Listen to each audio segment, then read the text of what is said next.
Rush Limbaugh is going to tell you what his ideal health reform is, what kind of plan or system he'd be in favor of implementing.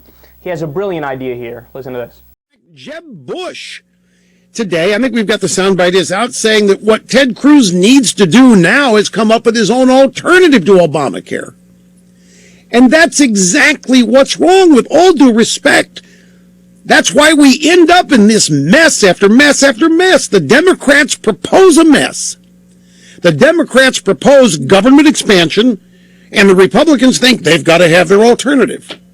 There are a lot of Republicans that think this way. They're reactive. They believe the Democrats run the show, so when the Democrats come up with an idea, they automatically conclude people will want it, so they've got to come up with their own alternative, like immigration. We'll do it, but we'll do it smarter. We'll do it, we just won't call it amnesty, although it will be, but we won't call it whatever. Instead of just saying no. So now the pressure is on, well, not much pressure, but Jeb Bush says, now, Ted, in other words, you just can't be a naysayer. You just can't say no. You've got to have an alternative. No, you don't. The alternative to what the Democrat Party wants starts with no. I love how he says this with no shame, as if the majority of Americans would be like, yeah, I'm with that guy. Say no to everything and don't do anything. No, Rush, there are some actual substantive problems that the capitalist system cannot fix that we're well aware of. We would like to do something. Sane people would. And by the way, what he's saying is totally not true. All the Republicans do is exactly what he's advocating for. They have the fucking nickname, the Party of No. What did that just get pulled out of thin air? Okay, we'll call them the Party of No. No, that was based on something, based on the fact that there's a record number of filibusters since Obama got elected than any other Congress in American history. It's based off the fact that they said no to Obamacare so many times that not a single one of them voted for it in 2009 when it passed, and they tried to repeal it 43 times. 43 times. Of course, I mean, look, they had a meeting in 2008, all the top Republicans, when Obama beat McCain in that election. That night they had a meeting with Frank Luntz, who's their pollster. You know what they decided their plan would be? Say no to everything.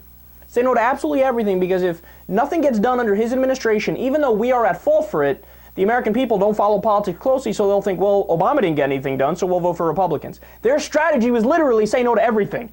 And Rush is like, well, why don't they just say no to everything? They are, you dipshit. You're not paying attention because you're a moron. And finally, I mean, look, his ideal system for healthcare is just remain with the system that ranked number 37 in the world. Remain with the system that has 45,000 people dying every single year because they don't have access to basic healthcare. Remain with the system where if you have medical bills, you might go bankrupt. In fact, medical bills is the #1 cause of bankruptcy in the United States, and over 40 million people are uninsured. That's Rush's idea of a perfect system.